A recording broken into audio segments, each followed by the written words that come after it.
Bueno, vamos a iniciar con esta clase entonces. Si nadie tiene consultas que hacer sobre lo que estuvimos conversando la semana pasada, recordemos, siguen teniendo disponible desde aquí hasta el final del cuatrimestre el foro que le vamos a ir habilitando a cada clase en particular.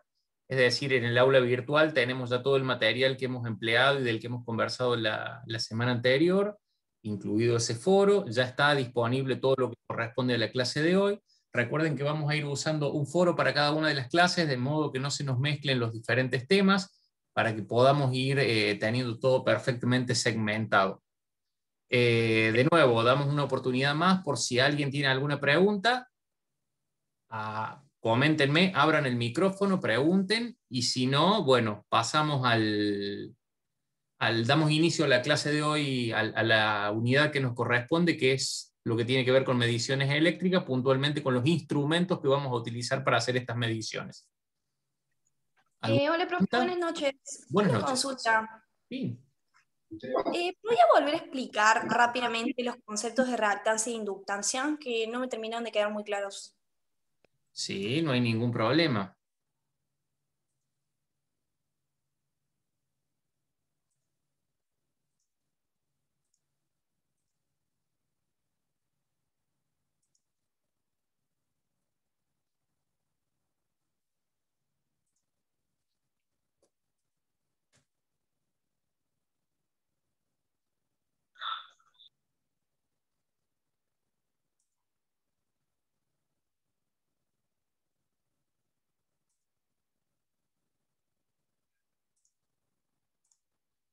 Básicamente, recordemos,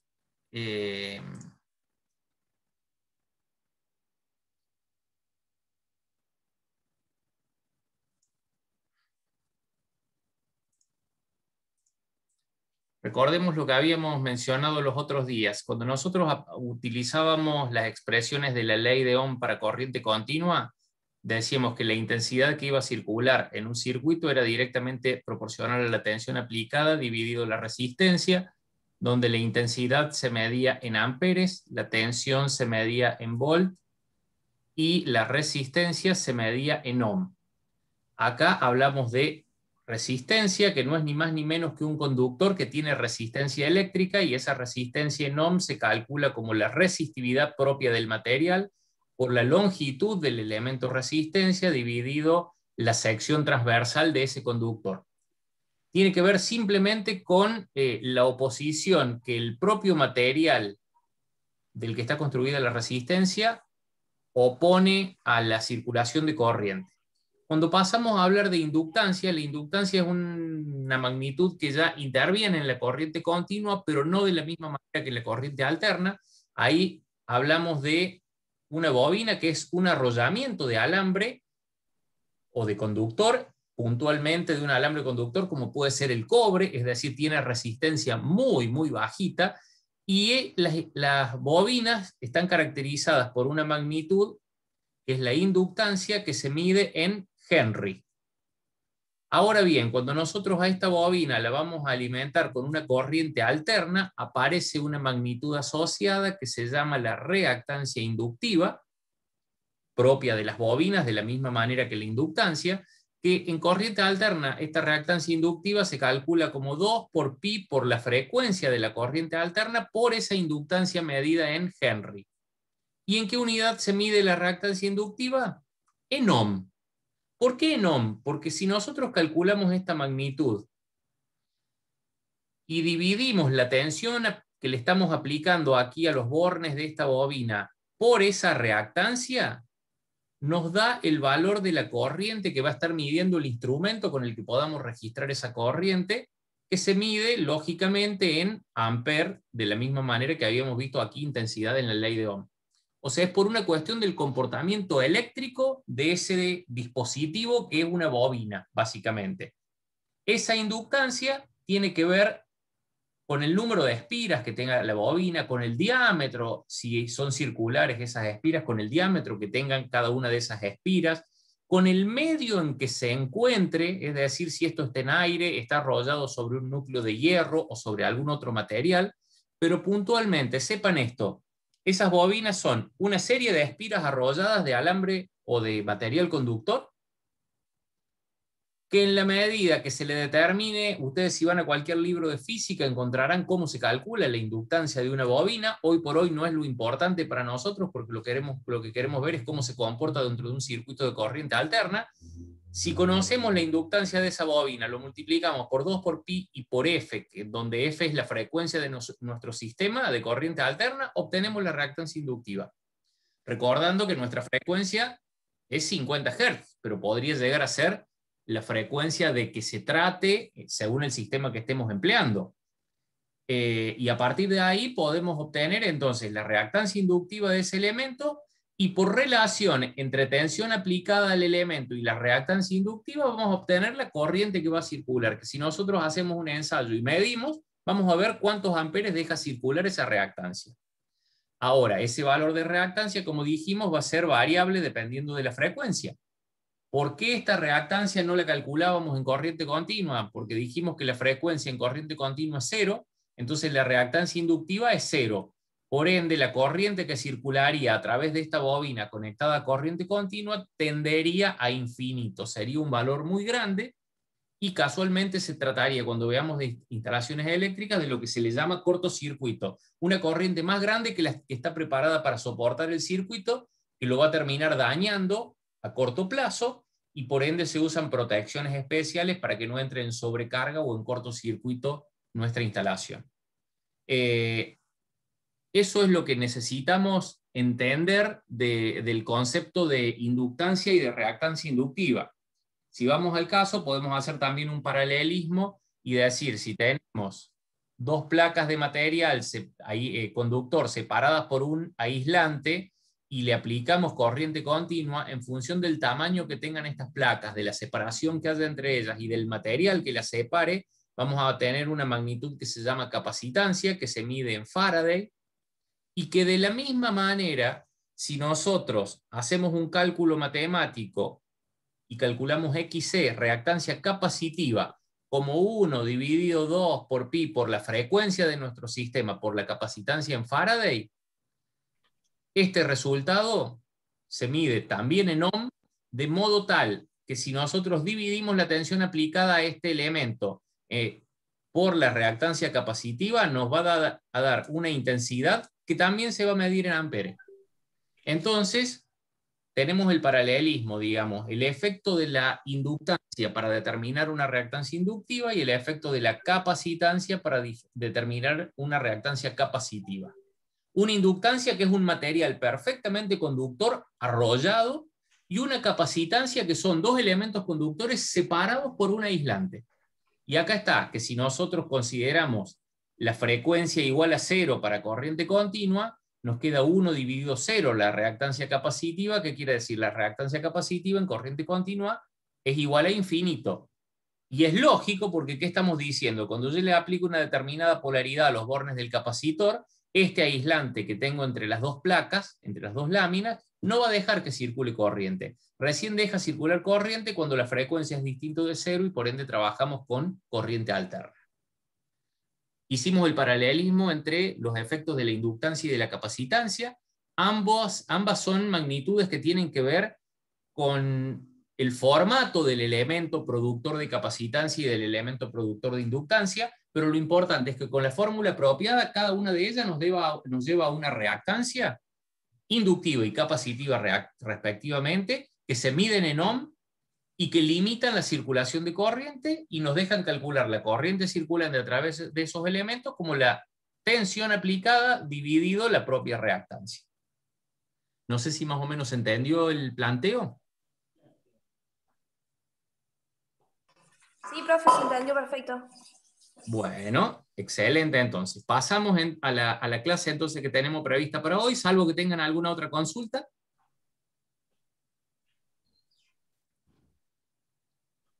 Bien, les aclaro, sigo manteniendo cerrado mi video para no consumir ancho de banda y evitar que se les corte a ustedes la recepción de mi audio. Arrancamos con los instrumentos para mediciones eléctricas.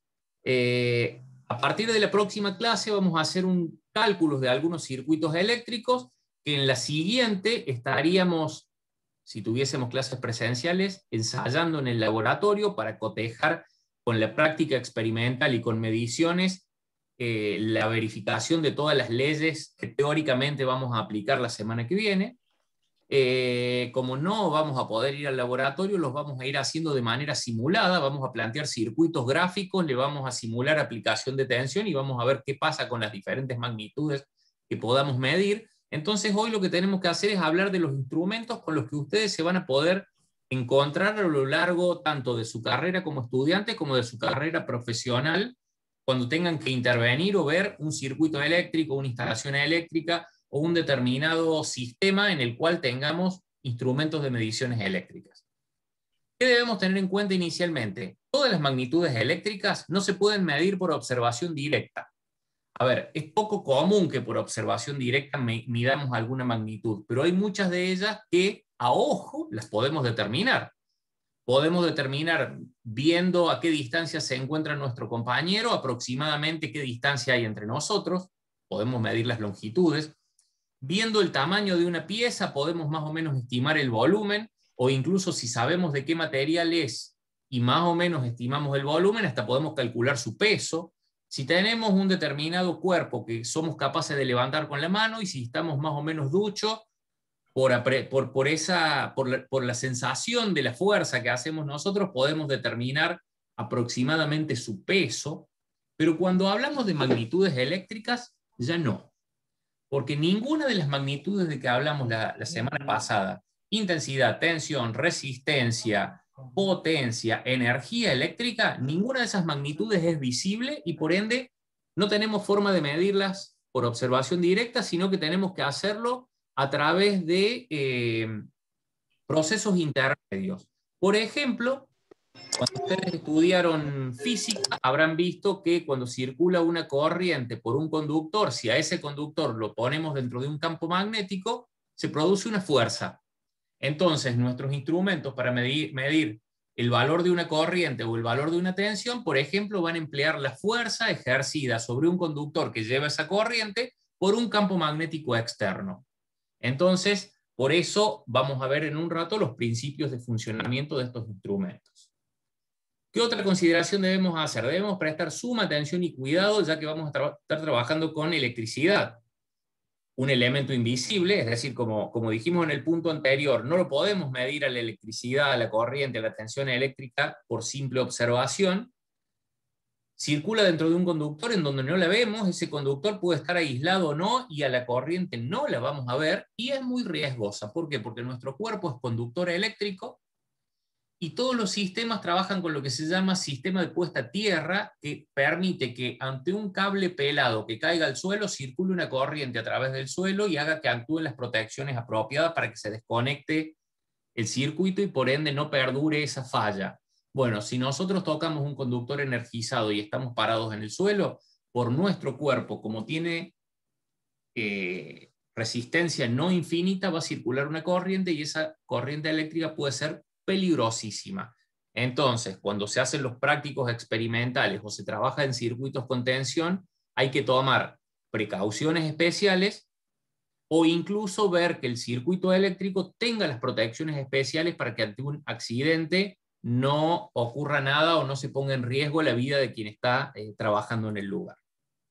Otra de las cuestiones a tener en cuenta, hay que elegir adecuadamente los instrumentos conforme a la magnitud que vamos a medir y a la cantidad de esa magnitud.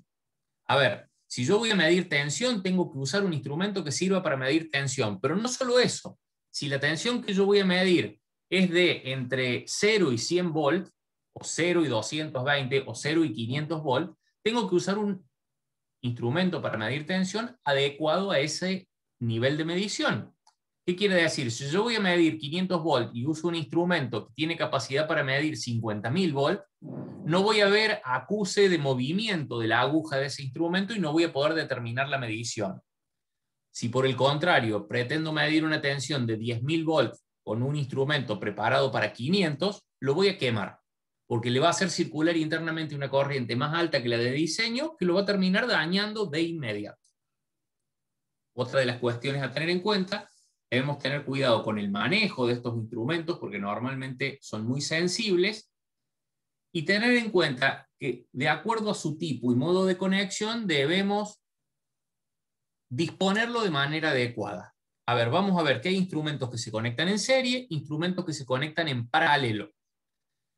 Cuando analicemos cada uno de estos instrumentos vamos a ver qué implica conectar en serie o en paralelo. Pero la cuestión es que si conectamos inadecuadamente, por ejemplo, un instrumento preparado para ir conectado en paralelo, ¿lo conectamos en serie? No va a circular ninguna corriente en el circuito que estemos queriendo ensayar y no vamos a tomar ninguna medición útil. De hecho, no va a funcionar el circuito.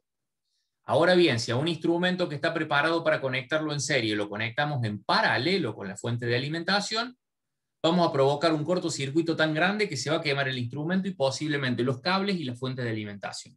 Entonces debemos tener cuidado con eso también.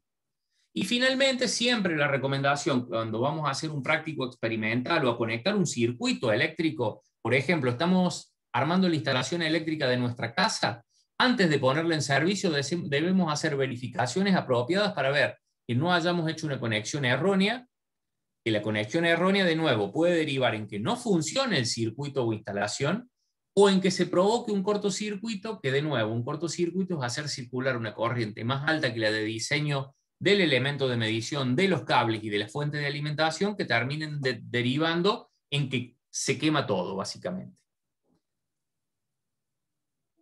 Cuando vamos a hablar de mediciones, tenemos que hablar de errores también. Hay una magnitud puntualmente asociada al error, que es lo que nosotros le llamamos la exactitud. ¿Qué es la exactitud de una medición? El grado de aproximación con que el valor medido concuerda con el valor verdadero. Es decir, si yo voy a medir una magnitud que en ese momento su valor es 220, según qué tan cerca o qué tan lejos de ese valor de 220 me está arrojando mi instrumento, va a ser la exactitud. Si yo sé que hay 220 voltios, por ejemplo, porque me lo está garantizando alguien que lo está midiendo en otro punto con un elemento patrón, y mi instrumento para medir tensión me dice 150, estoy cometiendo sin dudas un error muy grande. Ese error puede analizarse desde dos perspectivas. Como error absoluto, es decir, si yo sé que ahí hay 220 volts y mi instrumento me dice 150, tengo un error de 70 volts. A eso se le llama error absoluto. Pero también tenemos otro error que es muy práctico a la hora de analizar el funcionamiento de los instrumentos, que es el error relativo. Es calcular el error absoluto que me garantice el fabricante que como máximo va a tener ese instrumento, y relacionarlo con lo que es el alcance de medición. Es decir, yo tengo un instrumento que es capaz de medir entre 0 y 220 volts. Y el fabricante me dice que ese instrumento, en la peor de sus condiciones, nunca va a tener un error mayor a 11 volts. 11 volts dentro de 220 es el 5%. Entonces, este instrumento va a tener una clase de exactitud o una clase igual a 5, tal cual el último de los valores que tenemos acá. Si tenemos un instrumento que tiene una clase igual al 0,1, el primero de los números, ¿qué quiere decir? Que cualquier medición va a estar alcanzada de un error de más o menos el 0,1% del error de medición de la alcance de medición de mi instrumento. De nuevo, si es un instrumento que tiene capacidad para medir entre 0 y 220, 0,1% es 0,22. Entonces, ¿qué quiere decir? Ese sería 0,22 sería el error absoluto y 0,1% sería el error relativo que me garantice el fabricante de ese instrumento. ¿Se entendió más o menos la lógica de lo que les estoy planteando?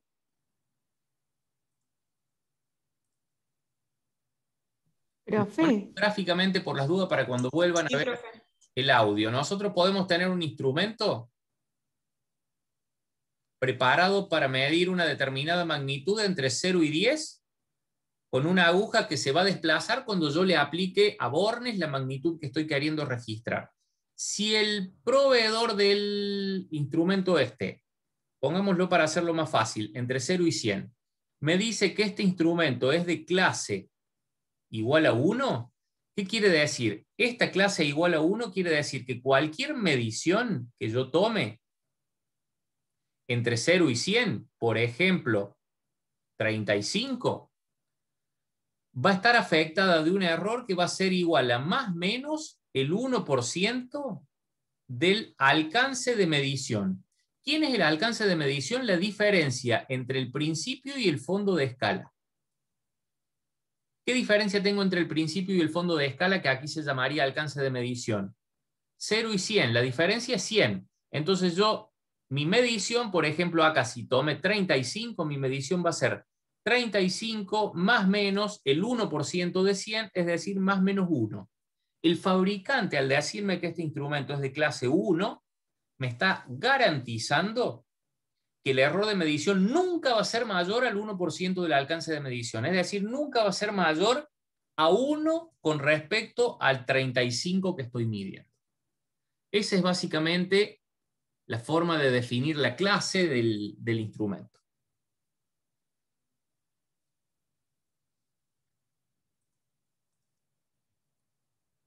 Profe, Sí. los valores que puso entre paréntesis para error relativo, ¿son los únicos que hay o son solamente a modo de ejemplo? Son a modo de ejemplo, son a modo de ejemplo. Depende del fabricante, depende del instrumento, porque hay una cuestión más. Un instrumento de clase 0,1 me está garantizando el 0,1% del alcance de medición como error. Si ese mismo instrumento viene en clase 5, ese fabricante me está ofreciendo como garantía que nunca voy a cometer un error mayor al 5% del alcance de medición. ¿Qué quiere decir? Mientras más pequeño es el número que corresponde a la clase, mucho más exacto es el instrumento, y mientras más exacto es, más costoso. Entonces, depende del fabricante, voy a tener diferentes clases, si bien normalmente están estandarizadas, pero nos podemos encontrar con otros valores de por medio en el mercado. Yo esto se los puse como ejemplo. Otra de las cuestiones que debemos tener en cuenta es la precisión. La precisión de un instrumento indica repetitividad de resultado, es decir, el grado con el cual las medidas sucesivas arrojan idénticos valores. Recién dijimos, tengo una magnitud que es exactamente 220 volt o 220 porque con un instrumento patrón lo estoy registrando. Y mi instrumento me arroja siempre 150 exactos. ¿Qué quiere decir? Mi instrumento no es para nada exacto. Pero si siempre me da el mismo valor, quiere decir que es muy preciso.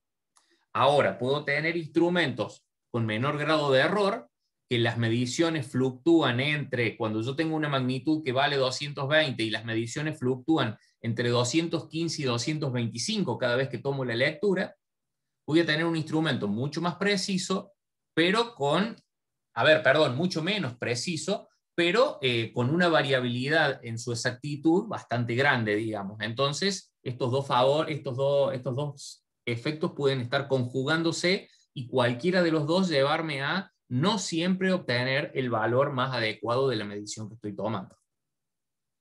Otra cuestión que debemos tener en cuenta es la sensibilidad del instrumento, es decir, si se trata de un instrumento analógico, ¿qué tanto se mueve la aguja por cada unidad en que varía la magnitud que estoy midiendo? Si paso de 220 a 221, ¿se advierte el desplazamiento de la aguja o no? O si estamos hablando de instrumentos digitales en donde me cambia un decimal o un número en el display que estoy leyendo, si ante una pequeña variación o ante la variación de una unidad de la magnitud que estoy midiendo, cambian o no los números en el display para ver qué tan sensible es. La resolución que tenga la escala, si se trata de una escala gráfica, una escala bien trazada al ojo humano le permiten ver desplazamientos de 1/10 de milímetro. Si lo trasladamos a un instrumento digital, una buena resolución sería tener la mayor cantidad de decimales posible en ese display para que yo pueda ver pequeñas variaciones y detectarlas. Entonces hablaríamos de sensibilidad y buena resolución. Pero bueno, eso no siempre lo tenemos disponible dependiendo de qué tan bueno o no sea el instrumento. Otra cuestión, los tipos de escalas. Nos vamos a encontrar con escalas uniformes dentro de los instrumentos. Esto ya es propio de los instrumentos analógicos, dentro de los cuales tengamos una escala y una aguja que se mueve sobre ella. Por ejemplo, esta escala que estamos viendo acá va de 0 a 100 y tenemos perfectamente distribuida de manera uniforme los diferentes puntos de la escala. Podemos tener escalas ampliadas, como por ejemplo esta que tenemos representada acá. En la primera íbamos de 0 a 100 y cada salto de 10 en 10 implicaba igual desplazamiento de la aguja. En esta ampliada que tenemos vemos que entre 0 y 50 tenemos solamente 2 divisiones de la escala, y con una cierta separación. Entre 50 y 90 tenemos una separación mucho mayor. ¿Qué quiere decir? Ahí va a ser más sensible el instrumento, y vamos a ver que eso va a tener efecto sobre el error también. Y después, entre 90 y 100, volvemos a concentrar las separaciones de la escala, entonces nos queda ampliada en la parte central. ¿Qué ventaja tiene una y otra? La que es uniforme me permite tener mediciones válidas desde el comienzo y hasta el final. La que es ampliada me permite tener mediciones válidas solo dentro del intervalo ampliado, es decir, entre 50 y 90. Entre 0 y 50 no voy a tener mediciones válidas, pero voy a lograr saber si estoy muy por debajo de 50 o no. Y entre 90 y 100 no voy a tener mediciones válidas, pero voy a tener idea si estoy muy por arriba de 90 o no, básicamente. Y para que ustedes lo tengan en cuenta, cuando recién vimos la clase del instrumento, o la clase de exactitud, decíamos que la clase era el error relativo del instrumento como porcentaje del alcance de medición. En una escala uniforme como la de arriba, el alcance de medición va entre 0 y 100. ¿Qué quiere decir? Si ese instrumento es de clase 1, quiere decir que el fabricante me va a garantizar que cualquiera de los valores que yo registre ahí va a estar afectado de un error de más o menos el 1% de 100. ¿Qué quiere decir? Más o menos 1. Si me vengo a la escala ampliada, el fabricante, y es de clase 1 también este instrumento, quiere decir que el fabricante me va a estar garantizando que el 1% de error va a ser con respecto al alcance de medición, y el alcance de medición va entre 50 y 90. ¿Qué quiere decir? Tengo un alcance de medición de 40 volts. Entonces, cualquier medición que yo tome entre 50 y 90 va a estar afectada de un error de más o menos el 1% de 40, es decir, más o menos 0,4. ¿Se entiende? Sí, profe, perdón. Entonces, ¿qué quiere decir? Perfecto, este instrumento de escala ampliada va a ser mucho más exacto que el de escala uniforme, pero cuidado, me permite tomar mediciones válidas solo entre 50 y 90. Si yo quiero tener una medición de entre 0 y 50, ya no tengo garantizado el error y tendría que buscar un instrumento diferente. Bien. Acá vamos a ver, respecto de las magnitudes eléctricas que analizamos el otro día, ¿qué tipo de instrumento se utiliza normalmente? ¿En qué unidad se mide con ese instrumento? ¿Qué tipo de conexión lleva? ¿Y en qué tipo de corriente se usa? Profe, perdón. Sí. Dígame. Antes de que diga esto, yo le quería preguntar si las escalas que explicó recién era únicamente para instrumentos analógicos. Es que en realidad eso tiene que ver con, valga la redundancia, la visibilidad que nosotros tengamos de la magnitud que estamos registrando. Puede ocurrir que un instrumento digital tenga una escala ampliada, por ejemplo, pero no va a ser visible al ojo humano. Vamos a tener que tener en cuenta que si leemos el manual del instrumento nos va a decir que, por ejemplo, viene preparado para medir tensión entre 0 y 500. Pero sin embargo, nos va a decir que esa escala es ampliada entre 200 y 300. Entonces nos va a garantizar el error del instrumento entre 200 y 300. Y que si medimos por fuera de eso, no nos garantiza cuál es el error cometido en la medición. Puede ocurrir eso, no es común, pero puede ocurrir. Esto es mucho más bien propio de los instrumentos analógicos. Ok, gracias. Bueno, si vamos a las diferentes magnitudes, tensión, corriente eléctrica o intensidad, potencia activa, potencia reactiva, potencia aparente, desfasaje entre tensión y corriente, que era el coseno de phi que veíamos el otro día, o la frecuencia de nuestra corriente alterna, se van a medir con instrumentos cuyo nombre tiene que ver con la unidad en que vamos a medir. A la tensión la medimos en volts. Vamos a poner en marcha el puntero, así les puedo ir.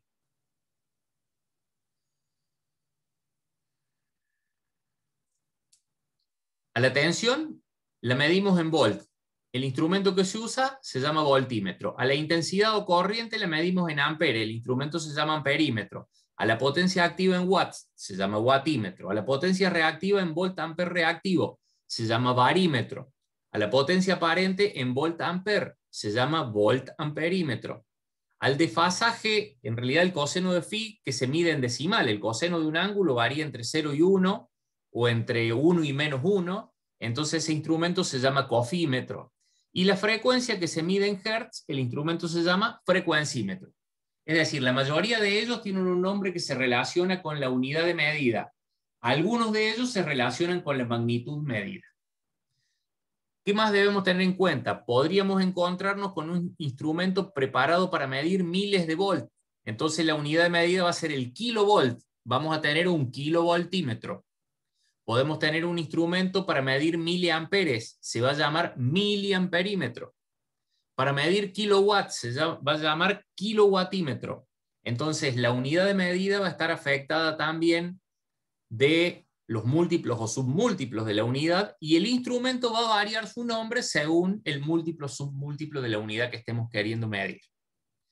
Respecto al conexionado, tenemos que el conexionado puede ser paralelo, serie, paralelo cuando vamos a medir tensión, serie cuando vamos a medir intensidad, paralelo cuando vamos a medir frecuencia, y después en los otros dice ser serie barra paralelo. ¿Qué quiere decir? Los que dicen serie barra paralelo son instrumentos que tienen doble conexionado, una parte que va a ir conectada en serie y una parte que va a ir conectada en paralelo. Si hacemos un dibujo acá, le represento una fuente de corriente alterna con la que alimentamos un circuito eléctrico. Y en el otro extremo, una resistencia que vamos a conectar a esa fuente. Queremos medirle la tensión y la intensidad. La tensión en volts con un voltímetro que va conectado en paralelo. ¿Qué quiere decir? En paralelo con la fuente de alimentación. Entonces mi voltímetro va a estar conectado acá, a los bornes de la fuente de alimentación. El amperímetro dice que va a ir conectado en serie. ¿Qué quiere decir? Debe estar en serie entre la fuente y la resistencia. Es decir, si yo acá continúo mi conexión, voy a tener el amperímetro y desde ahí voy a la fuente de alimentación. Y aquí cierro el circuito. Entonces, si yo analizo, tengo fuente, voltímetro y resistencia, las tres cosas puestas en paralelo. Por eso se dice que el voltímetro está conectado en paralelo. Y si analizo fuente, paso por el amperímetro, paso por la resistencia y retorno a la fuente, al amperímetro lo he conectado en serie. ¿Se entiende la lógica del conexionado que les estoy planteando ahí? ¿Por qué una cosa es en serie y la otra en paralelo? Hablando de que un elemento esté conectado en serie y el otro en paralelo. Sí, siempre es con respecto a la fuente, ¿no? Así es, con respecto a la fuente y o con respecto a la carga. Digamos, el hecho de que esté en paralelo quiere decir que esté en paralelo tanto como con la fuente como con la carga. Que esté en serie quiere decir que esté en serie tanto con la fuente como con la carga. Y vamos a tener otro tipo de instrumentos, como por ejemplo el batímetro, el voltamperímetro, perdón, el barímetro o el voltamperímetro, o el cofímetro incluso, que tiene conexión serie paralelo. ¿Qué quiere decir eso? Tengo la fuente, tengo la resistencia, mi batímetro va a tener un circuito conectado en serie para que registre la corriente que está circulando en mi circuito, y otro circuito conectado en paralelo. Es decir, si yo analizo un amperímetro, tiene dos tornillos, uno por donde entra el cable de alimentación, otro por donde sale el cable que va hacia la carga. Si yo analizo un voltímetro, tiene dos tornillos, dos terminales, uno que va conectado a un extremo de la fuente, el otro va conectado al otro extremo de la fuente. Pero si analizo un batímetro, va a tener cuatro terminales. Un circuito voltimétrico para conectarse en paralelo con la fuente o con la carga, y un circuito amperimétrico para conectarse en serie con la fuente y con la carga. Es decir, tiene cuatro terminales. Entonces, por eso la conexión serie o paralelo. Perdón, serie y paralelo. ¿Alguna pregunta con respecto a esto? Vamos bien, profesor, entiendo. Bien. ¿Por qué será que en la columna de la derecha, cuando habla de la utilización de estos instrumentos, nos dice instrumento para corriente alterna y continua, corriente alterna y continua, corriente alterna y continua, y después los últimos cuatro solo corriente alterna?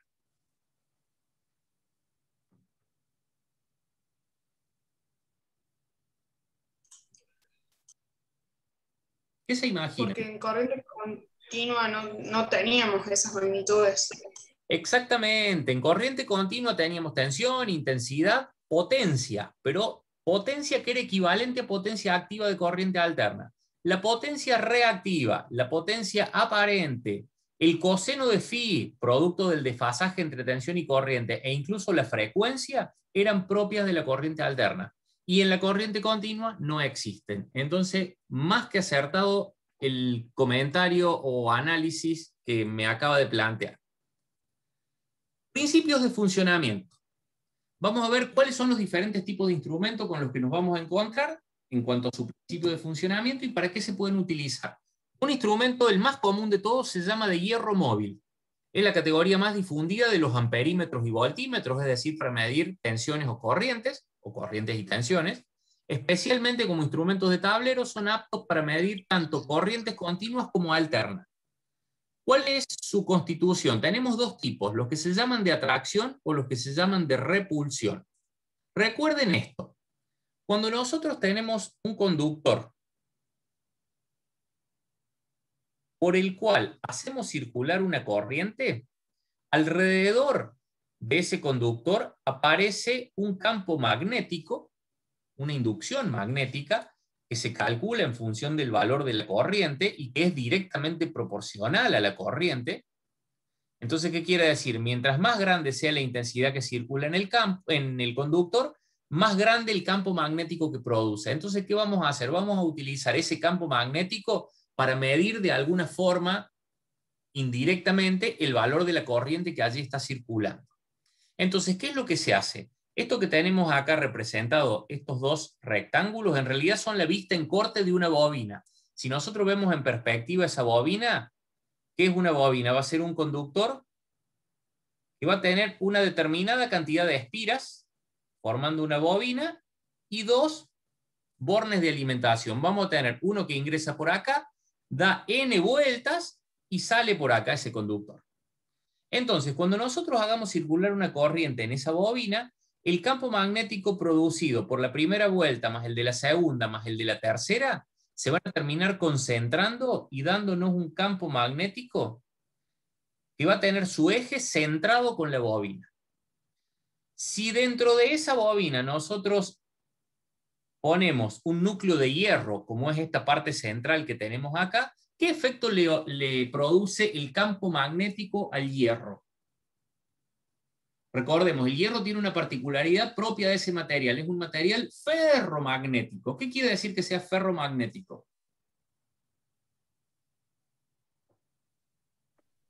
Es atraído por campos magnéticos. Que cuando lo sometemos, sí, bastante cerca estuvo, que cuando lo sometemos a la acción de un campo magnético, se magnetiza y lo incrementa el campo en su interior. Entonces, ¿qué quiere decir? Esta bobina que tenemos representada acá, en la medida que acá circula una corriente entrante y acá una corriente saliente, porque es una bobina cerrada, vamos a tener líneas de campo que se van a concentrar en la zona donde tenemos ese núcleo de hierro. El núcleo de hierro se va a imantar. ¿Y qué pasa cuando yo acerco un núcleo de hierro imantado a un campo magnético externo? Se producen fuerzas de atracción. Entonces, si esta pieza de hierro está sostenida de la carcasa del instrumento a través de un resorte, la fuerza que ejerza la corriente que está circulando por conductores sobre el núcleo de hierro va a ser proporcional a la corriente que está circulando. Entonces, el desplazamiento de esta pieza central hacia arriba ejercido por el resorte o hacia abajo ejercido por el campo magnético, sobre esta escala que tengo graduada aquí, si pongo una aguja, me va a determinar, por ejemplo, una corriente que fluctúe entre 0 y 10 amperes. Entonces, mientras más intensa la corriente, más grande la fuerza, más se desplaza hacia abajo la pieza central, más grande la corriente que estoy midiendo.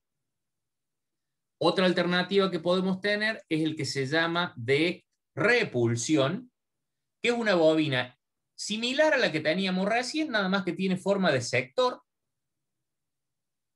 Se la dibujo acá, solo con dos espiras por el momento.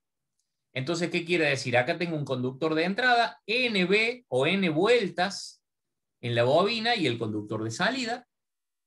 ¿Qué tenemos acá? Una primera pieza de hierro solidariamente unida al núcleo, a la bobina. y una segunda pieza que se puede poner exactamente apoyada a la primera, pero que tiene un eje que le permite rotar en contra de un resorte espiral. Entonces, ¿qué quiere decir? Cuando yo no tenga circulando corriente por la bobina, el resorte espiral va a hacer que acá las dos piezas de hierro estén juntas. Pero en la medida que acá comienza a circular corriente, se produce un campo magnético. Ese campo magnético me magnetiza las dos piezas de hierro. Como las dos piezas de hierro están en la misma posición, se van a polarizar, valga la redundancia, con la misma polaridad. ¿Qué le pasa a dos piezas magnetizadas con la misma polaridad? Se repelen. Se repelen. Si una de las piezas está solidariamente agarrada a la bobina, no se va a poder ir a ningún lado, pero la otra tiene un eje que le permita girar en contra de un resorte espiral, ¿qué va a hacer? En contra de la fuerza del resorte se va a desplazar y se va a ubicar en una posición diferente. Más se va a distanciar una pieza de la otra mientras más intensa sea la fuerza. ¿Cuándo va a ser más intensa la fuerza? Cuando más grande sea la intensidad de corriente. Mientras más grande la intensidad de corriente, me muevo desde 0 hasta 100, desde 0 hasta 50 o desde 0 hasta el valor que yo quiera en mi instrumento, y ahí voy a ir tomando a partir de una aguja que le adoso a la pieza móvil, voy a poder medir indirectamente la corriente que está circulando. Ahora bien, estos dos instrumentos pueden usarse para medir intensidades o para medir tensiones. ¿Qué diferencia van a tener? Un instrumento que sea para medir intensidades debe ir conectado en serie para que por su interior circule toda la corriente que consume el circuito. Entonces, ¿qué quiere decir? Va a deber tener resistencia aproximadamente igual a 0. ¿Qué quiere decir que tenga resistencia igual a 0? Recordemos, resistencia era igual a resistividad por longitud dividido sección. Si yo el arrollamiento lo hago de cobre, la resistividad es 0,0167 ohm por milímetro cuadrado sobre metro. Es un valor muy chiquito y no va a cambiar porque el material es cobre. ¿Cómo debe ser la longitud y cómo debe ser la sección de mi resistencia para que, o de mi bobina, digamos, esta que estamos utilizando acá, para que la resistencia de la bobina sea próxima a 0? Menor longitud y mayor sección. Debemos tener menor longitud y mayor sección. Entonces, ¿con qué nos vamos a encontrar? Con que posiblemente esa bobina está hecha de un conductor muy grueso y que tiene 12 espiras, por ejemplo. Entonces, es relativamente corto el conductor y es de una sección muy, muy grande para que deje circular por su interior la corriente. Ahora bien, si yo voy a medir tensión, a mi instrumento debo conectarlo en paralelo. ¿Qué quiere decir en paralelo? Si yo tenía mi fuente de alimentación con sus bornes, acá ya puedo conectar el voltímetro para medir qué tensión tengo allí. Por ejemplo, una fuente de alimentación de corriente alterna es un toma corriente en nuestra casa, un enchufe. Si yo agarro un instrumento para medir tensión y le meto los terminales dentro del toma corriente, dentro de los agujeros del toma corriente, debo poder medir la tensión ahí y me dará 221 volts, al haberlo puesto en paralelo con la fuente. Entonces, ¿qué quiere decir? Ese instrumento debe tener una resistencia mucho mayor que 0, tendiente a infinito. Si voy a calcular resistencia como resistividad por longitud dividido sección, ¿qué particularidad debe tener la longitud y la sección de esa bobina para que me sirva para conectarse en paralelo y medir tensión? La sección debe ser muy pequeña y debe ser muy larga, básicamente. Exacto. Estos instrumentos van a tener bobinas conformadas por alambre muy finito, tan finitos casi como un cabello humano, y de una enorme cantidad de espiras, 15.000 espiras, por ejemplo. Entonces, van a circular en un instrumento preparado para hacer amperímetro grandes corrientes en su interior, pero pocas espiras, y en un voltímetro van a circular pequeñísimas corrientes, pero con tan gran cantidad de espiras que nos van a llevar a campos magnéticos lo suficientemente intensos, cualquiera de los dos, para que esto se desplace en contra de la fuerza del resorte y tenga la medición que necesito de tensión o de corriente. ¿Preguntas? Profe, en función del dimensionamiento, en Sí. el caso de que sea de atracción, ¿de qué tamaño más o menos es el hierro móvil? ¿La pieza de hierro? Claro, como ¿de qué tamaño puede llegar a ser el instrumento? El instrumento, bueno, desgraciadamente no vamos a poder ir, creo, al laboratorio, pero los instrumentos, los voltímetros o amperímetros que estábamos usando para hacer los prácticos de esta materia en el laboratorio, hacemos un dibujo, tienen más o menos esta forma, prismática. Acá tenemos la escala de medición, ahí tenemos la aguja y tenemos aproximadamente 15 centímetros de ancho, 15 centímetros de alto y 5 centímetros de profundidad. Esas son las dimensiones de los instrumentos que usábamos en el laboratorio para medir tensiones, por ejemplo, de entre 0 y 500 volts, o para medir intensidades de entre 0 y 1, o entre 0 y 5, o entre 0 y 50 amperes. Pero en el laboratorio tenemos de ese tamaño los instrumentos. Si vamos a querer medir tensiones, corrientes, por ejemplo, de 500 o 1000 amperes, ya nos vamos a ir a instrumentos a lo mejor de 30 o 40 centímetros de base por 30 o 40 centímetros de altura, pero eso ya depende mucho del diseño del fabricante. Como para que se den una idea ustedes de lo que se utiliza normalmente en los laboratorios, hablamos de 15 por 15 por 5. Profe, ¿Sí? generalmente mientras mayor es la corriente que se mide, más grande es el instrumento, o... Perdón, se me cortó el audio y no logré escuchar la primera parte del pregunta. Perdón. Que si generalmente el tamaño del instrumento aumenta cuando la intensidad aumenta. Sí, de todas maneras, mientras hablemos de intensidades de entre 0 y 50, 100 amperes, y mientras hablemos de tensiones de entre 0 y 500 volts, le es más fácil al fabricante montar todo sobre una carcasa única, de un tamaño único, que se adapte a todas las necesidades y te fabrica un solo tipo de carcasa para cualquier variación entre esos niveles de tensión o de corriente. Ahora, cuando vamos a hablar de instrumentos para medir miliamperes y que debemos montarlos en tableritos muy chiquitos, sí se consiguen más chicos, o cuando debamos medir centenares de amperes y físicamente la bobina tenga que ser muy grande, se va a hacer de un tamaño más grande el instrumento en su conjunto. Pero para valores de rango del uso a nivel industrial o doméstico, vienen todos medianamente de los mismos tamaños y no vamos a tener grandes variaciones. ¿Por qué? Porque de esa manera le es más simple construirlos al fabricante. Bien, pasamos a otro tipo de instrumentos, que son los electrodinámicos. Los electrodinámicos, a ver, el de hierro móvil aprovechaba la reacción que se producía entre un material que se imantaba con respecto al campo magnético de una bobina que producía campo magnético. Los electrodinámicos básicamente están constituidos por dos bobinas.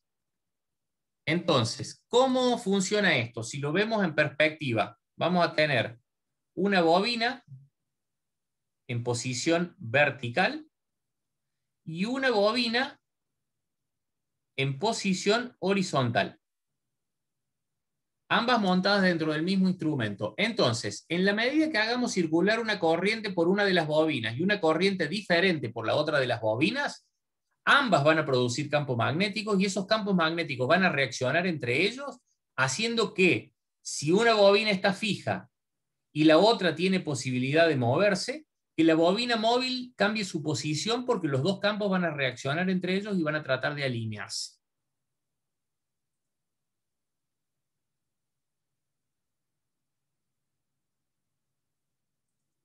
Entonces, ahí veía en el chat que a alguien se le estaba cortando el audio. Avísenme si se les está cortando a todos, y en ese caso no duden en habilitar el micrófono y hablarme para que yo no siga disparándome y que ustedes me pierdan el discurso, básicamente. Por mi parte no hay problema de que me interrumpan.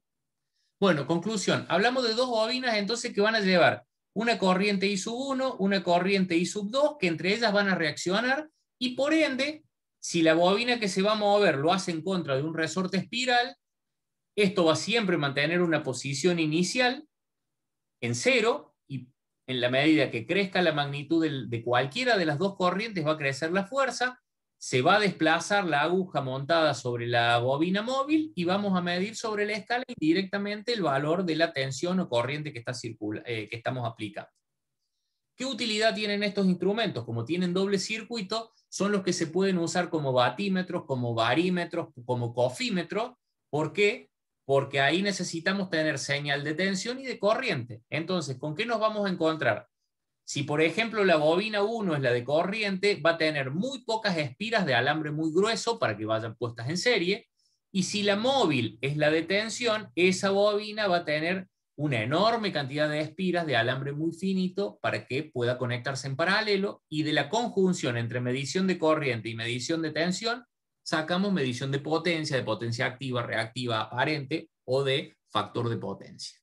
Entonces ese es el principio de funcionamiento de los electrodinámicos. Otro tipo de instrumento que tenemos es el de bobina móvil, que es una bobinita que acá la tenemos representada, montada sobre un núcleo cilíndrico de hierro. Este núcleo cilíndrico es de hierro, sobre él tenemos montada esa bobina, que está representada ahí, de NB espiras, o de N espiras, y esa bobina está montada sobre ese núcleo dentro de un campo magnético de un imán permanente. Es decir, este semicírculo que tenemos acá es un imán permanente que tendrá un polo norte y un polo sur, que con estas piezas polares que tenemos acá nos da la cavidad exacta para que entre en su interior ese núcleo de hierro. Entonces, ¿qué va a ocurrir? Cuando a la bobina que yo tengo montada sobre ese núcleo cilíndrico le haga circular una corriente, esa bobina va a producir campo magnético. Ese campo va a imantar el núcleo cilíndrico. El núcleo cilíndrico va a estar montado sobre un par de cojinetes que le van a permitir girar en contra de la fuerza de un resorte, y mientras más grande sea la intensidad que circula, más grande la fuerza, y se va a desplazar sobre su eje ese cilindro, haciendo que sobre la escala se desplace la aguja midiéndonos los diferentes valores. ¿Cuál es el problema que tiene este instrumento? Como está montado sobre un imán permanente, es solo apto para medir corrientes continuas. ¿Qué pasaría si yo le aplico una corriente alterna? La imantación del cilindro central va a cambiar de polaridad en nuestro sistema 50 veces por segundo. ¿Qué quiere decir? 50 veces por segundo la aguja va a tender a girar hacia la izquierda y 50 veces por segundo hacia la derecha. Como promedio no se va a mover para ningún lado. En cambio, si fuese de hierro móvil, el hierro móvil, que es el que vimos al comienzo, tiene la particularidad de que el hierro cambia su imantación junto con el cambio de la polaridad del campo magnético. Entonces la fuerza que se produce se mantiene constante y la aguja se desplaza hacia el lado que necesitamos. Acá en este de bobina móvil, no. Otro similar que tenemos es el de imán móvil, que es básicamente lo mismo que habíamos visto para hierro móvil, con la sola diferencia que en esa bobina que podemos construir, que va a ser estática, por la que hacemos circular la intensidad, en lugar de aproximar un trozo de hierro, aproximamos directamente un imán que tiene un polo norte y un polo sur, suspendido de un resorte, y a ese imán le adosamos la aguja para que sobre la escala midamos desplazamiento e indirectamente tensión o corriente. ¿Qué particularidad va a tener esto? Que cuando esta corriente sea de corriente continua, vamos a tener una atracción o una repulsión, pero nada más que eso. Ahora, si yo acá le hago circular corriente alterna, este imán va a tratar de desplazarse hacia abajo 50 veces por segundo y hacia arriba 50 veces por segundo y no va a medir nada.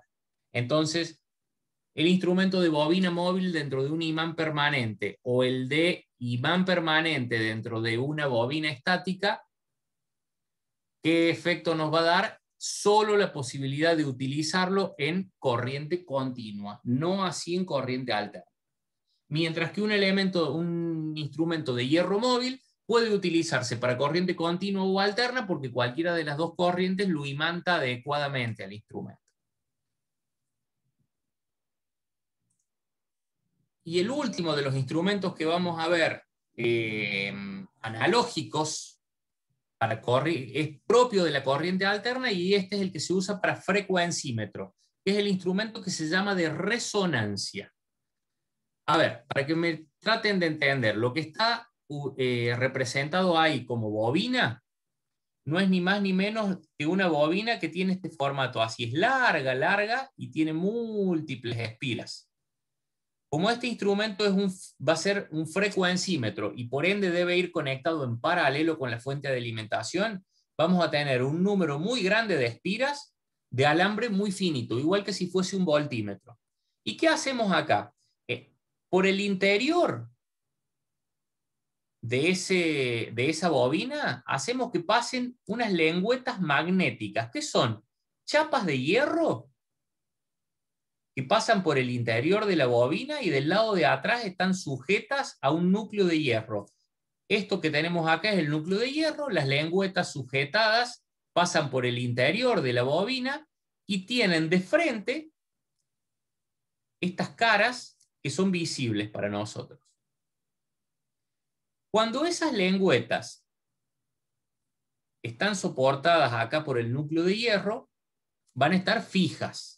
Pero tienen una particularidad, son largas y elásticas. Y cada una de ellas tiene la posibilidad de entrar en resonancia a una frecuencia del campo magnético producido por la bobina diferente. Entonces, por ejemplo, la primera de las lengüetas tendría capacidad de entrar en resonancia, vamos a dibujar 5, la primera a 48 Hz, la segunda a 49, la tercera a 50, la cuarta a 51 y la quinta a 52 Hz.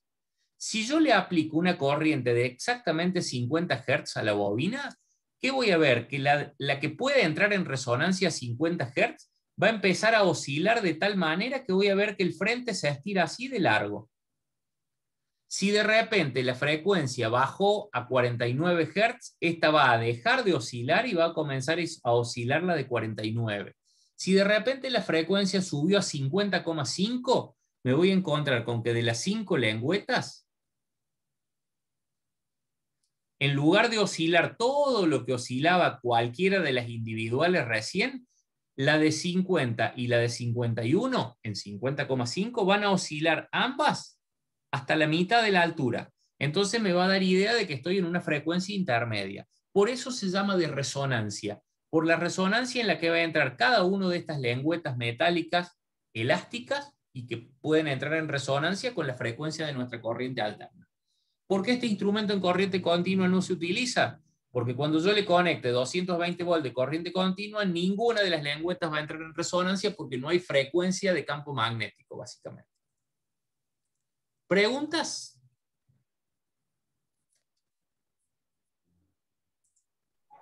¿Profe? Sí. Una consulta con respecto a este último. Sí. ¿Cuán preciso puede ser? Porque ahí va de unidad en unidad. ¿Podría ser 50,01 o va solo de 50 a 51? Yo lo que les di es un ejemplo. Dependiendo de qué tan exacto el fabricante lo quiere hacer, lo quiera cobrar y yo se lo quiera comprar, puedo tener diferentes configuraciones. Puedo tener 50 lengüetas diferentes para medir entre 45 y 55, o solo 5 para medir entre 48 y 52. Depende de qué tan exacto va a ser el instrumento y qué tan costoso va a ser, digamos, pero tenés múltiples configuraciones. Está bien, ¿y qué utilidad tendría esto, además de medir la frecuencia? Solo medir la frecuencia. Vos querés saber qué frecuencia tenés en tu sistema de corriente alterna. A ver, nosotros sabemos que en nuestro sistema la frecuencia es normalmente 50 Hz. Pero, por ejemplo, hace unos años se hicieron unos estudios para bajar un poco la frecuencia del sistema cuando estábamos en una crisis energética mucho más profunda que la actual. Se estudiaba que bajando la frecuencia podía hacerse que algunos artefactos eléctricos consuman menos energía. Está bien, si esa energía se transformaba en energía mecánica para hacer que se moviera un ventilador, íbamos a tener menos desplazamiento de aire, pero bajaba la frecuencia. Con un frecuencímetro de estas características podíamos ver qué frecuencia exacta teníamos en ese momento. Lo que nos puede interesar es ver si estamos en 50 o si estamos por debajo o por arriba. Más allá de que sabemos que si nuestro sistema es lo suficientemente estable, siempre vamos a tener 50 Hz. Ahora, si se trata de un sistema alimentado, por ejemplo, por un grupo electrógeno, es decir, por esos generadores que por ahí ponen en marcha en los comercios acá en Córdoba cuando se corta la energía de la red, a esos generadores muchas veces le cambia la velocidad según qué tanto lo cargamos eléctricamente. Entonces, ¿con qué podemos encontrarnos? Con que la frecuencia ahí puede variar entre 45 y 55 Hz y podemos necesitar ver cuál es el valor exacto de frecuencia que tenemos en ese momento para ver si los elementos que tenemos conectados van a funcionar correctamente o no.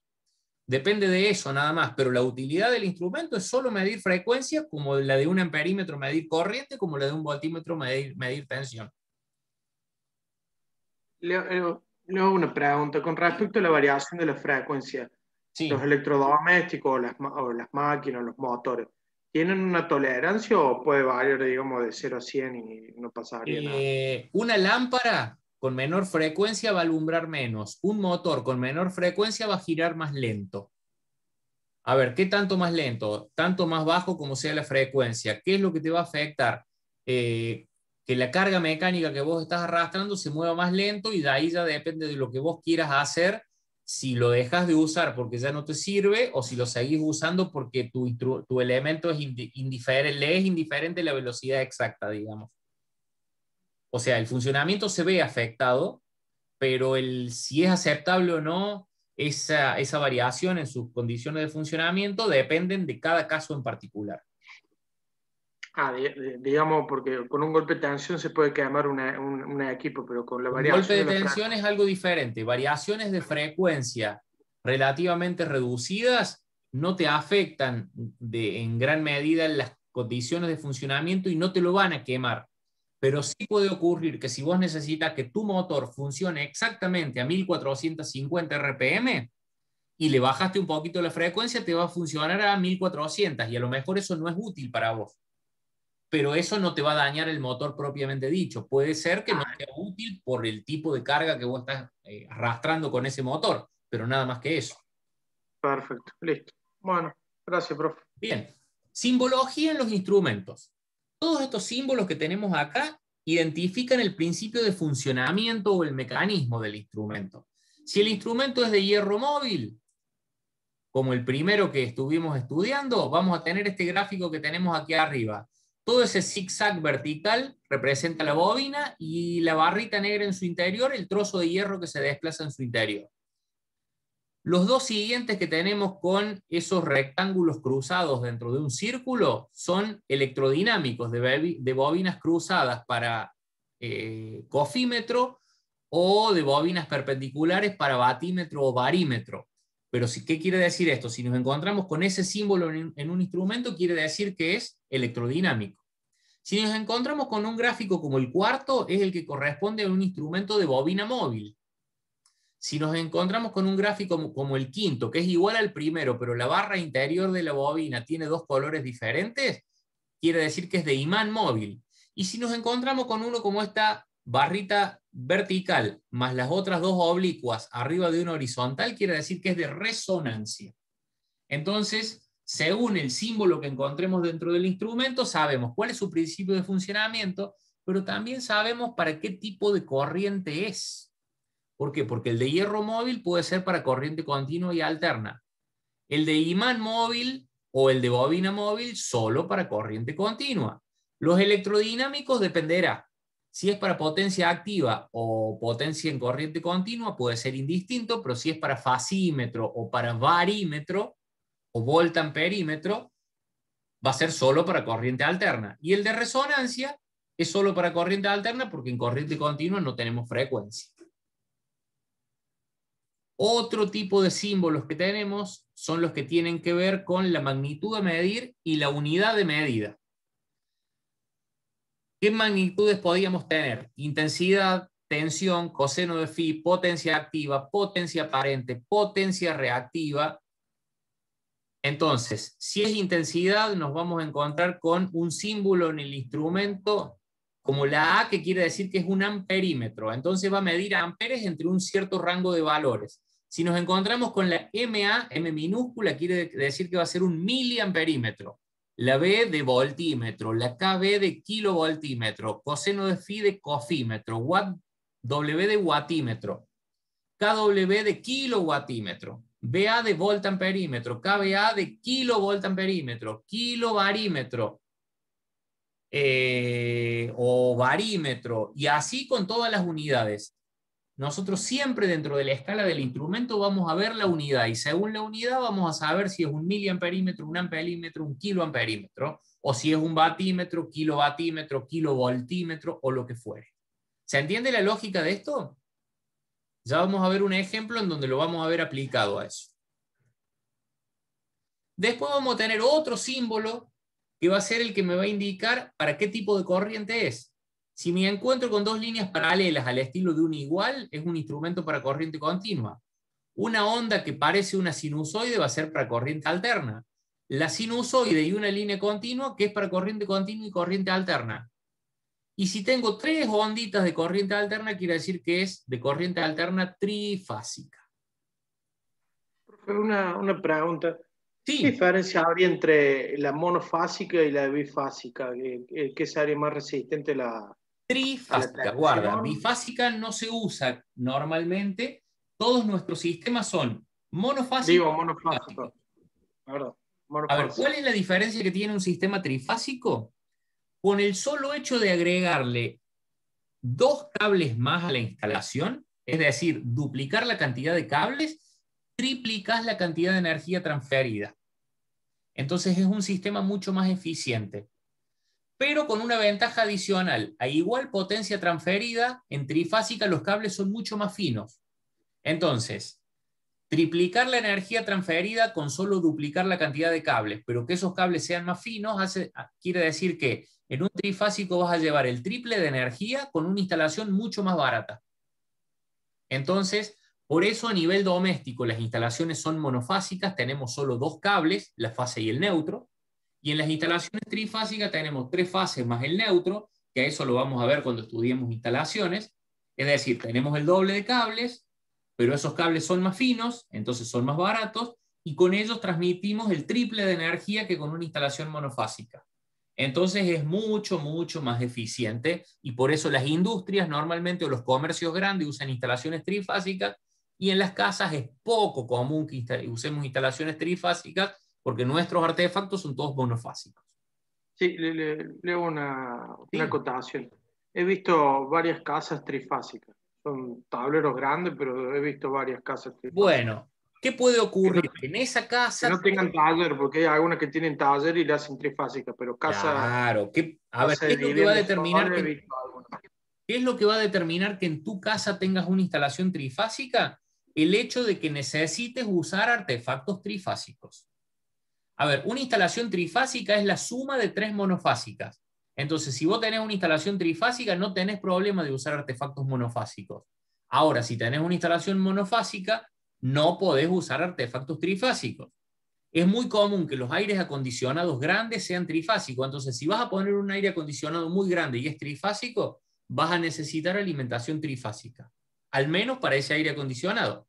Si vas a tener un taller donde vas a tener una soldadora eléctrica trifásica, vas a necesitar una alimentación trifásica. Si todo lo que tenés es monofásico, podés tener solo una instalación monofásica o una instalación trifásica y que utilices cada máquina conectada a una fase diferente.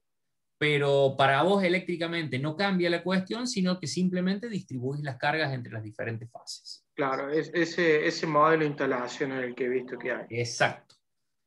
¿Por qué? Porque una instalación trifásica, de nuevo, tiene el doble de cables que una monofásica, pero podés usar artefactos monofásicos sin ningún problema.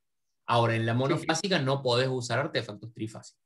Claro, que en la trifásica, que saben usar como monofásica, tienen que equilibrar las cargas en la fase para que no haya, no me acuerdo bien ahora, pero para que no haya problema. Exacto, pero eso es una exigencia que te impone el distribuidor, quien te vende la energía a vos, y por eso a partir de cierta potencia te exige que las instalaciones sean trifásicas y equilibradas.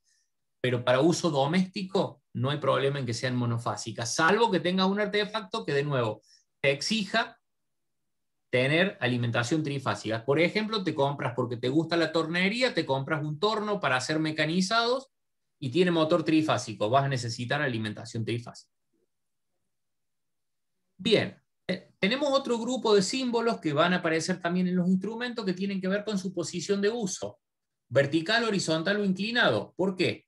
Porque nosotros, si el instrumento lo vamos a tener en movimiento y lo vamos a poner siempre apoyado arriba de una mesa para tomar mediciones, lo vamos a poner en posición horizontal.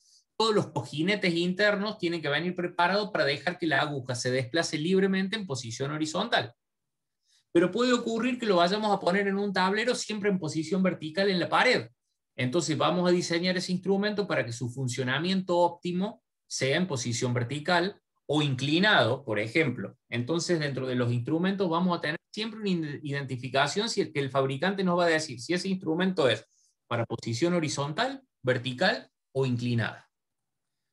Otros datos que vamos a tener va a ser un número suelto, como el 1,5 que tenemos identificado ahí, que es la clase del instrumento. ¿Qué era la clase del instrumento? Lo dijimos al comienzo. El error relativo. El error relativo, exactamente, o la clase de exactitud. Ese 1,5 quiere decir que nuestro instrumento, dentro del alcance de medición, va a estar garantizándonos que nunca vamos a tener un error mayor al 1,5% de ese alcance de medición. Y finalmente, esto que está dibujado como un pentágono, que en muchos instrumentos puede ser una estrella de 5 puntas con un número adentro, es la tensión de ensayo. Es decir, el aislamiento de ese instrumento nos garantiza de que incluso si le aplicáramos 2000 voltios, ese número 2 es tensión en kilovolt. Es decir, 2 kilovolt. 2 kilovolt son 2000 voltios. Aplicándole 2000 voltios no se electrifica exteriormente y por ende no corrimos el riesgo de que nos dañe la instalación ni que, entre comillas, mate a nadie que lo toque, básicamente. Entonces es un dato característico para saber, más allá de que lo vamos a usar para medir corriente en 220 volts, saber que tiene una aislación apta para 2000, es decir, no se va a dañar hasta ese nivel de tensión y no va a afectar a nadie hasta ese nivel de tensión por cualquier eventual falla que pueda producirse. Ejemplo práctico. Acá tenemos un instrumento. ¿Qué tenemos para decir de este instrumento? Ahí tenemos una escala que va entre 0 y 1000, pero tiene un rango A entre 100 y 500. Ese rango A entre 100 y 500 es lo que se llama alcance de medición. Entre B y C es el alcance de instrumento. Perdón, no entre B y C. Entre 100 y 1000, B es el alcance del instrumento. Y entre 500 y 1000 es lo que se le llama alcance de sobrecarga. ¿Qué es lo único que nos importa acá? Este instrumento va a servir para medir tensiones con el error que me garantiza el fabricante a lo largo del alcance de medición. ¿Cuál es el alcance de medición? Es A, entre 100 y 500. Entonces, eso tiene que ver con los diferentes valores, o el mínimo o el máximo de la magnitud que vamos a poder medir, digamos, con este instrumento. Acá donde tenemos la letra D en este recuadro arriba a la izquierda, ahí va a aparecer la identificación de la unidad de medida. Si ahí apareciera una B corta mayúscula, ¿qué tipo de instrumento sería? Un voltímetro. Un voltímetro. Si ahí aparecería una M minúscula y una A mayúscula, sería un miliamperímetro. Si apareciera la K minúscula y la W mayúscula, sería un kilovatímetro. Acá abajo, ¿qué tenemos? Una línea horizontal junto a un semiciclo o a una sinusoide. ¿Qué quiere decir eso? Este instrumento funciona para corriente continua y alterna. Puede ser para corriente continua o alterna. Que tengamos este zigzag vertical con una barrita negra en el interior. ¿Qué quiere decir? ¿Que es de hierro móvil? Exacto. Y el hecho de que sea hierro móvil es lo que lo hace apto para corriente continua y corriente alterna. El 1,5 suelto, que era la clase, la exactitud. Este fabricante me va a decir que cualquier lectura que yo tome entre 100 y 500 va a estar afectada de más o menos un error del 1,5% de la diferencia entre 500 y 100, que es ¿qué quiere decir? El 1,5% de 400. ¿Cuánto es el 1,5% de 400? El 1% de 400 es 4, por ende el 1,5 es 6. ¿Qué quiere decir? Cualquier medición que yo tome entre 100 y 500, voy a tener que saber que según el fabricante va a tener una variación de más o menos 6. Entonces, si medí exactamente 100, es 100 más menos 6. Si medí 300, es 300 más menos 6. Si medí 500, es 500 más menos 6. Siempre que esté dentro del rango útil de medición, la clase es como porcentual el error de medición que me garantice el fabricante. ¿Qué es este otro símbolo que tiene una raya horizontal más una vertical ahí como T invertida? Que se tenía que trabajar de manera vertical. Que es para posición vertical. Y el pentágono, la estrella con el 2 dentro, que tiene una tensión de aislación probada para 2 kV sin que se deteriore el instrumento ni que electrocute a nadie, básicamente. Si acá hacemos el repaso que estamos viendo, tenemos el alcance de medida, alcance de instrumento, alcance de sobrecarga, el cuadradito donde tenemos identificada la unidad de medida, que puede ser la que nosotros necesitemos o la que haya decidido el fabricante, y después las aclaraciones respecto de todos los símbolos que podemos encontrar. Profe, una consulta. Sí. La parte de la escala, que Sí. si es una escala uniforme o una escala ampliada, tiene que estar dentro del sector del A, ¿no?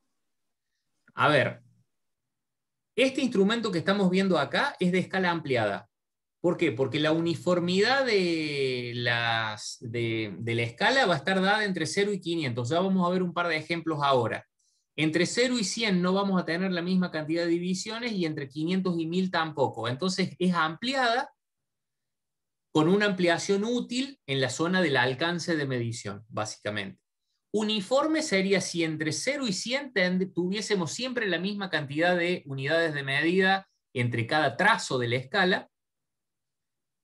A ver, hacemos un dibujito rápido. Un instrumento que tenga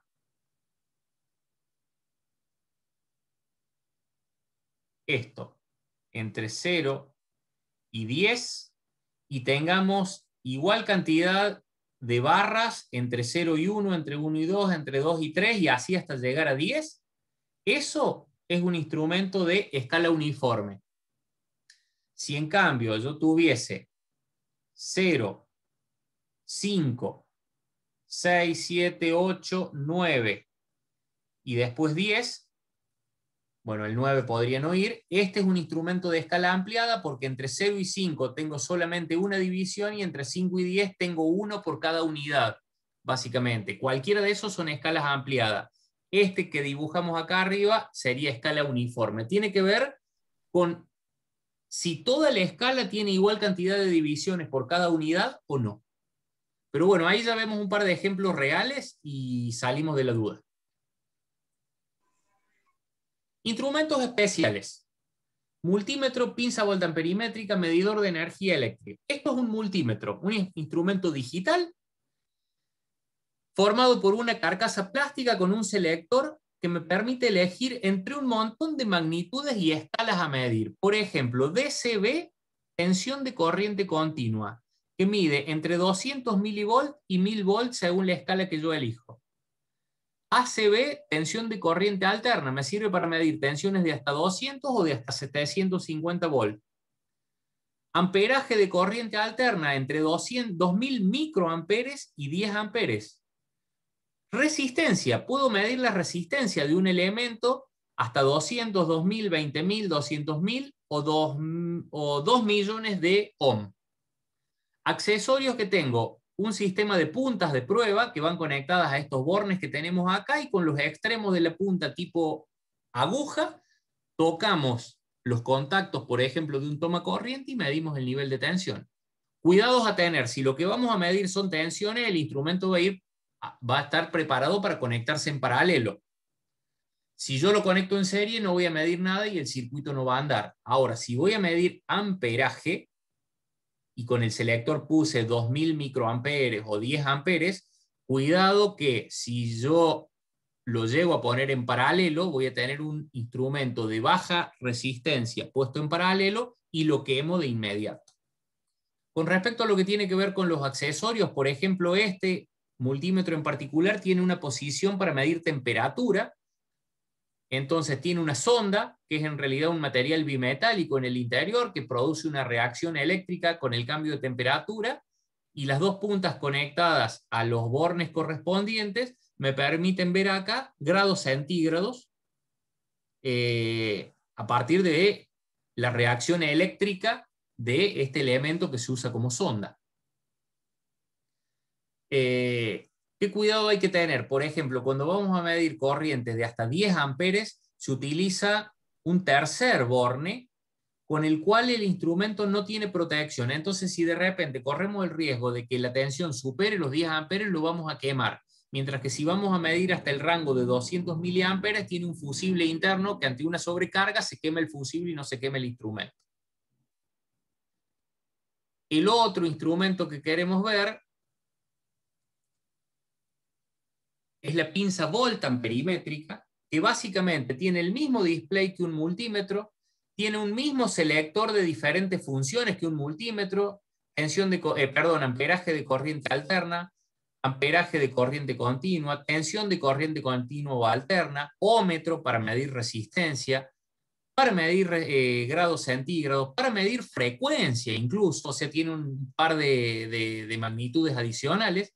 En la parte de abajo se le conectan dos puntas iguales a las que vimos para el multímetro, que son las que se utilizan para medir temperatura o para medir tensión, por ejemplo.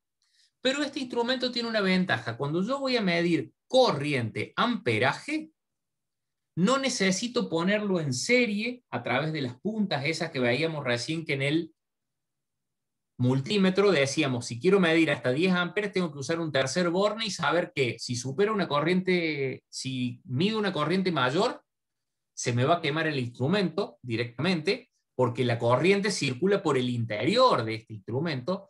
Acá lo que tomamos es esta pinza que tiene aquí arriba, que con esta palanca que tiene aquí a la izquierda, yo la aprieto y se abre. Con esa pinza abrazo el cable en el que quiero medir la corriente, y en función del campo magnético producido por el cable, porque ese cable está llevando corriente, y dijimos que ese campo magnético cambia con el valor de corriente, entonces tiene capacidad para, según el campo magnético que detecta, decirme en el display qué corriente está circulando dentro de ese cable sin necesidad de que haya contacto eléctrico. ¿Cuál es la ventaja que tiene respecto de un multímetro o de un instrumento como este que yo vaya a usar para medir amperes? Un instrumento analógico como el que estamos viendo ahí, o este multímetro, cuando yo quiero medir amperes, tengo que conectarlo en serie. ¿Qué quiere decir conectarlo en serie? Que yo tengo que, si tengo la fuente de alimentación acá y la resistencia conectada acá, tengo que interrumpir acá el circuito, cortar ese cable y acá conectar el amperímetro o el circuito amperimétrico de este multímetro. Es decir, tengo que cortar el cable y hacerlo entrar, o desenchufar un extremo del cable e intercalar el amperímetro. La pinza amperimétrica la acerco acá, abro la pinza, abrazo el cable y automáticamente tuve la medición sin necesidad de intervenir el circuito. Es decir, puedo medir y dejar de medir sin necesidad de tocar el circuito eléctrico, básicamente. ¿Qué ventaja tiene la pinza amperimétrica? Que como puedo tener en la zona de abajo la conexión para medir tensión, es decir, acá voy a tener un terminal y el otro terminal por los que voy a conectar las puntas de prueba que tenía en el multímetro. Entonces acá mido tensión, acá mido corriente. Si la pinza es la apropiada, ¿qué otras mediciones puedo obtener a partir de medir tensión y corriente en simultáneo? Potencia. ¿La potencia? Potencia. Potencia aparente. Q, potencia reactiva, coseno de phi. Puedo tomar todas estas mediciones mixtas que implicaban tener una medición de tensión y una medición de corriente con este mismo instrumento. A ver, no todas las pinzas lo hacen. Las que podríamos llegar a usar en el laboratorio nosotros no harían esto. Esta que tenemos representada acá no tiene una posición para medir potencia activa, potencia reactiva, potencia aparente y coseno de phi. Pero sí, por ejemplo, tiene para medir frecuencia. Algunas un poco más complejas miden todo esto otro también. Le hago una pregunta, profe. ¿Con la pinza se podría medir una pérdida? A ver, vos tenés la instalación eléctrica, desconectas todos los artefactos y con la pinza estás midiendo que está entrando una cierta corriente a la instalación, vas a estar determinando que efectivamente hay una pérdida. O, por ejemplo, vas a ver cuánta corriente te consume cada artefacto para saber si está consumiendo más de lo que corresponde o no, si tenés los datos característicos del artefacto. Pero sí, podés medir si hay una pérdida. Bien. Otro instrumento son los medidores de energía. El que pone la distribuidora eléctrica EPEC o Cooperativa Eléctrica, que aquí en Córdoba, provincia, nos venda la energía. Son instrumentos que básicamente son como el batímetro, tienen un circuito voltimétrico y un circuito amperimétrico, pero al par motor que produce la reacción de las dos corrientes, no la traduce en el desplazamiento de una aguja, sino en la marcha de un disco interno cuando es electromecánico como el de la derecha, o en un conteo electrónico cuando es digital como el de la izquierda, y que en el display nos va totalizando como el cuenta kilómetros de un auto, cuántos kilowatt hora han pasado por su interior. Entonces, EPEC nos instala, por ejemplo, en el día que nosotros pedimos el servicio y vienen y nos hacen la conexión, este instrumento con una lectura de 0. A la vuelta del mes pasan y nos toman la lectura y el instrumento decía 185. Entonces, ¿qué quiere decir? Si desde 0 a 185 llegó en 30 días, quiere decir que en esos 30 días consumí 185 kilowatts hora. Al mes siguiente pasan y la lectura ya había subido a 285. ¿Qué quiere decir? Entre el día que tomaron 185 y el día que tomaron 285, ¿cuánto consumí? 100 kilowatt hora. Me cobran 100. 30 días más tarde pasan y me leen 300 kilowatt hora. ¿Qué ocurrió? Justo me fui de vacaciones, entonces quedó solo la heladera conectada y en esos 30 días el medidor pasó de 285 a 300, consumí 15 kilowatt hora. Y así, de ese modo, el medidor de energía va integrando a lo largo del tiempo la energía suministrada, que lo puede hacer con un contador analógico como el que tenemos ahí o con un contador digital como el que tenemos a la izquierda. Y finalmente pasamos a un par de casos prácticos para reconocimiento de instrumentos que son los mismos instrumentos que usaríamos en el laboratorio si pudiéramos hacer la práctica experimental o que los vamos a simular dentro de 2 clases para hacer los ensayos simulados, valga la redundancia. ¿Qué instrumento es este? Un amperímetro. Amperímetro. ¿Qué principio de funcionamiento tiene? Según el simbolito que tenemos acá abajo a la izquierda. Hierro móvil. Si es de hierro móvil, ¿qué quiere decir este simbolito? Que es para corriente alterna y corriente continua. ¿Qué es el 1,5 que tenemos ahí entre medio? La clase. La clase. ¿Qué quiere decir? Que este instrumento va a garantizarme un 1,5% de error del alcance de medición. El alcance de medición depende del tipo de escala. ¿Qué tipo de escala tiene este instrumento? Uniforme. Uniforme, porque va de 0 a 1 y entre 0, 0,1, 0,2, 0,3, 0,4 tengo la misma cantidad de subdivisiones. Entonces eso me está diciendo que la escala es uniforme. Entonces, ¿qué quiere decir? El alcance de medición va a estar dado por la diferencia entre el fondo de escala, que es 1, y entre el inicio de escala, que es 0. Cualquier lectura que yo tome va a estar afectada de más o menos el 1,5% de 1, que es el alcance de medición. Posición de uso vertical. Y dentro de la estrellita habría un número 2 que diría tensión de ensayo 2 kV. Aquí tenemos todos los datos que acabamos de mencionar. Pasamos al siguiente instrumento. ¿Qué instrumento es? Un voltímetro. Voltímetro. ¿Qué magnitud vamos a medir? Tensión. ¿Qué tipo de escala tiene? Ampliada. Ampliada. Ampliada. ¿En qué zona, más allá de que un poco más o menos concentrada, en qué zona tiene la misma cantidad de subdivisiones por cada tramo de escala? Entre 100 ¿Entre 200 y 400 puede ser?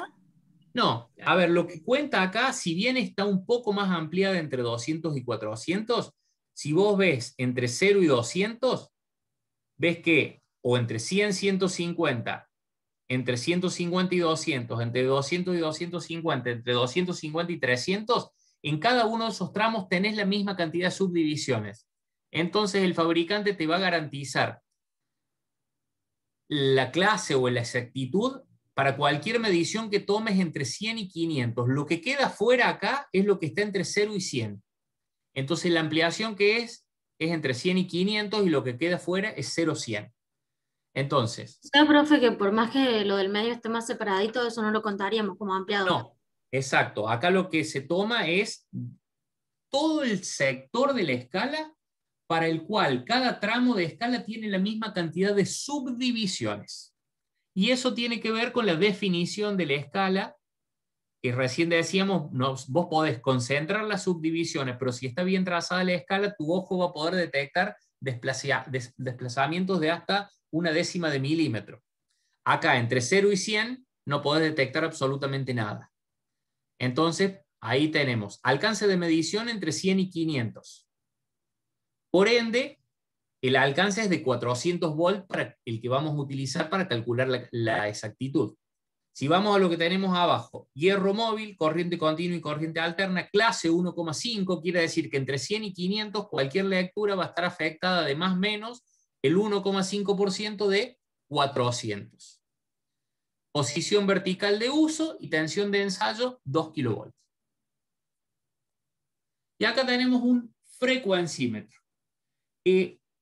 La foto fue tomada en el momento en que estaba teniendo un registro de 50 Hz exactamente. ¿Ven el por qué?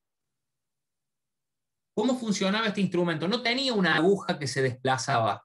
Tenía estas lengüetas que se ven de frente, que según la frecuencia de ese instante, oscilaba y entraba en resonancia una de ellas según la frecuencia que teníamos.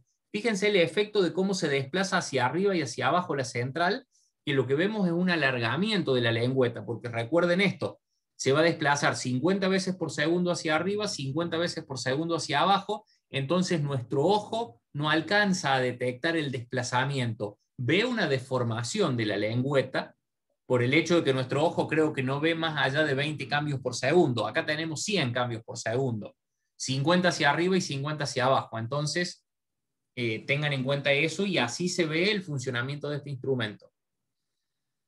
¿Qué vemos? Magnitud, medida, frecuencia, nombre del instrumento, frecuencímetro. Tipo de escala es uniforme entre 45 y 55. Alcance de medición, entonces, la diferencia entre 45 y 55, 10 Hz. Principio de funcionamiento, lo tenemos acá representado, resonancia. Clase 1,5. Quiere decir que cualquier lectura que yo tome entre 45 y 55 va a estar afectada de más o menos el 1,5% de 10. Principio de funcionamiento, dijimos resonancia, tipo de corriente, solo corriente alterna. Recuerden, los anteriores eran corriente continua y corriente alterna. ¿Por qué? Porque eran de hierro móvil. Este es de resonancia, la resonancia es solo para corriente alterna. Clase 1,5, posición de uso vertical, y no tiene indicada tensión de ensayo. ¿Por qué? Porque es un instrumento para 220 volts, entonces nunca se va a conectar a una tensión superior, entonces no hace falta otro dato más. ¿Alguna duda respecto de esto?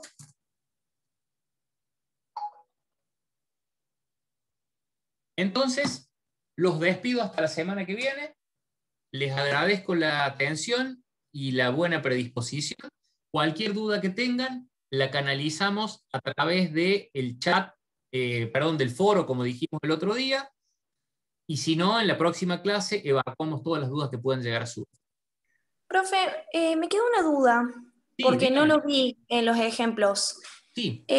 Lo que es el alcance de sobrecarga, Sí. ¿puede que no esté en todas las escalas que estuvimos viendo? No, ninguna de las que vimos tiene, tiene alcance de sobrecarga, pero en la guía de estudio que yo les he subido en el aula virtual para esta clase, que es una guía de preguntas que ustedes deberían ser capaces de responder si entendieron la clase, digamos, si entendieron la bibliografía, ahí van a encontrarse con un ejemplo de un instrumento que tiene alcance de sobrecarga, que es básicamente muy similar. Vuelvo a compartir la pantalla.